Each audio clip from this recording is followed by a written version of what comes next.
ಒಮ್ಮೆಯಾದರೂ ಈ ಆಲೂಗಿ ರೆಸಿಪಿ ತಿಂದಿದ್ದೀರಾ? ಈ ವಿಡಿಯೋ ನೋಡಿ. ಇದು ಹಿಂದಿನ ಕಾಲದಿಂದಲೂ ಮಾಡ್ಕೊಂಡು ಬಂದಿರುವ ಈ ಒಂದು ನೈವೇದ್ಯ ರೆಸಿಪಿ ತುಂಬ ಸಿಂಪಲ್ ಆಗಿದೆ. ಮಾಡುವುದು ತುಂಬ ಸುಲಭ, ಆದರೆ ರುಚಿ ಮಾತ್ರ ಸಖತ್ತಾಗಿರುತ್ತೆ. ಇದಕ್ಕೆ ಮೇನಾಗಿ ಅರಿಶಿಣದೆಲೆ ಬೇಕಾಗುತ್ತೆ.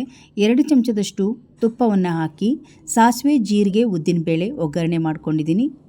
ಹಾಗೆ ಗೋಡಂಬಿ ಕೂಡ ಒಂದು 4-5 ಗೋಡಂಬಿ ಎಸಳನ್ನು ಹಾಕಿ, ಈಗ ಅರಿಶಿಣದ ಎಲೆಯನ್ನು ಒಂದು ಎಲೆಯಲ್ಲಿ ಚೆನ್ನಾಗಿ ಅದನ್ನು ಕಟ್ ಮಾಡಿ ಕೈಯಲ್ಲೇ ಚೆನ್ನಾಗಿ ಮುರಿದ್ಬಿಟ್ಟು ಅದನ್ನು ಒಂದು ಎಲೆಯನ್ನು ಹಾಕಬೇಕು.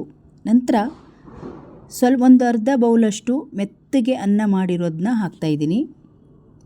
ತುಂಬ ಸಿಂಪಲ್ಲಾಗಿ ಮಾಡುವಂಥದ್ದಿದು. ಉಪ್ಪು ಹಾಕ್ತಾಯಿದ್ದೀನಿ ರುಚಿಗೆ. ಚೆನ್ನಾಗಿ ಒಂದು ರೌಂಡ್ ಮಿಕ್ಸ್ ಮಾಡ್ಕೊಳ್ಳೋಣ. ಎಲೆ ಹಾಕಿ ಈ ಅನ್ನವನ್ನು ಚೆನ್ನಾಗಿ ಮಿಕ್ಸ್ ಮಾಡ್ತಾನೆ ಆ ಅರಿಶಿಣದ ಎಲೆ ಸ್ಮೆಲ್ಲು ತುಂಬ ಚೆನ್ನಾಗಿ ಘಮ ಹೊಡಿತಾ ಇರುತ್ತೆ. ಈಗ ನೋಡಿ ಚೆನ್ನಾಗಿ ಮಿಕ್ಸ್ ಮಾಡ್ಕೊಂಡಿದ್ದೀನಿ. ಇದಕ್ಕೆ 1/4 ಲೀಟರ್ ಹಾಲು ಬರಬೇಕಾಗುತ್ತೆ. ಗಟ್ಟಿಯಾಗಿರುವ 1/4 ಲೀಟರ್ ಹಾಲು ಉಗುರು ಬೆಚ್ಚಗಿದೆ. ಕಾಯಿಸಿ ಸ್ವಲ್ಪ ತಣ್ಣಗಾದ ಮೇಲೆ ಇದನ್ನು ಹಾಕ್ಕೊಂಬಿಡಿ. ನೋಡಿ, ಹಾಕಿ ಚೆನ್ನಾಗಿ ಒಂದು ರೌಂಡ್ ಮಿಕ್ಸ್ ಮಾಡ್ಕೊಂಬಿಡಿ. ಇದಕ್ಕೆ ನಾವು ಹಾಲುಗ್ಗಿ ಅಂತ ಹೇಳ್ತೀವಿ. ಹೆಚ್ಚಾಗಿ ನೈವೇದ್ಯವಾಗಿ ಮಾಡುವಂತಹ ಹಾಲುಗ್ಗಿ, ಬಿಸಿ ಬಿಸಿ ಹಾಲುಗ್ಗಿನ ನಾವು ತಟ್ಟೆಯಲ್ಲಿ ಹಾಕ್ಕೊಂಡು ತಿಂತಾಯಿದ್ರೆ, ಒಂದೇ ಒಂದು ಪೀಸ್ ಉಪ್ಪಿನಕಾಯಿ ಇದ್ದರೆ ಸಾಕು, ಮಸ್ತಾಗಿರುತ್ತೆ ಈ ಹಾಲುಗ್ಗಿ.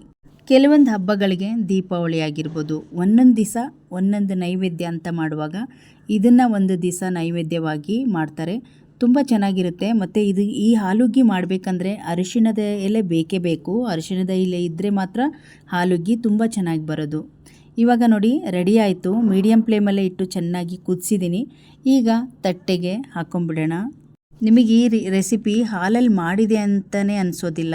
ಯಾಕಂದರೆ ಇದು ಮೀಡಿಯಮ್ ಫ್ಲೇಮಲ್ಲಿ ಚೆನ್ನಾಗಿ ಕುದ್ದಿರೋದ್ರಿಂದ ಒಂದು ಒಳ್ಳೆ ಫ್ಲೇವರ್ ಜೊತೆಗೆ ಒಂದು ಒಳ್ಳೆ ರುಚಿ ಇರುತ್ತೆ. ತುಪ್ಪ, ಆ ಅರಿಶಿಣದ ಘಮ, ಗೋಡಂಬಿ ಹಾಕಿರೋದ್ರಿಂದ ಒಂದು ಒಳ್ಳೆ ರುಚಿ ಇರುತ್ತೆ ಸ್ನೇಹಿತರೆ. ನಿಮಗೆ ಇದು ಹೊಸ ರೆಸಿಪಿ ಆಗಿರ್ಬೋದು. ಯಾಕಂದರೆ ಇಂಥ ಸ್ವಲ್ಪ ಸಿಂಪಲ್ ಆಗಿರುವ ರೆಸಿಪಿನ ಒಮ್ಮೆ ಟ್ರೈ ಮಾಡಿ ನೋಡಿ. 1-2 ನಿಮಿಷ ಇದ್ದರೆ ಸಾಕು, ಹಾಲುಗ್ಗಿ ರೆಡಿ ಆಗುತ್ತೆ. ನಿಮ್ಮ ಮನೆಯ ದೇವರಿಗೆ ಏನಾದರೂ ನೈವೇದ್ಯ ಮಾಡಬೇಕಂದ್ರೆ ಈ ಸಿಂಪಲ್ ಆಗಿರುವ ಹಾಲುಗ್ಗಿ ರೆಸಿಪಿನ ಟ್ರೈ ಮಾಡಿ. ಮೇನಾಗಿ ಮಕ್ಕಳಿಗೆ ತುಂಬ ಇಷ್ಟ ಆಗುತ್ತೆ. ಇವತ್ತಿನ ಸಿಂಪಲ್ ಹಾಲುಗ್ಗಿ ರೆಸಿಪಿ ನಿಮಗೆ ಇಷ್ಟ ಆದರೆ ಒಂದು ಲೈಕ್ ಮಾಡಿ, ಈ ವಿಡಿಯೋವನ್ನು ಶೇರ್ ಮಾಡಿ. ಇನ್ನಷ್ಟು ವಿಡಿಯೋಗಳಿಗಾಗಿ ನಮ್ಮ ಚಾನಲನ್ನು ಸಬ್ಸ್ಕ್ರೈಬ್ ಮಾಡ್ಕೊಳ್ಳಿ. ಮತ್ತೆ ನಾಳೆಯ ಇನ್ನೊಂದು ರೆಸಿಪಿಯೊಂದಿಗೆ ಸಿಗೋಣ. ಅಲ್ಲಿಯವರೆಗೂ ಧನ್ಯವಾದಗಳು.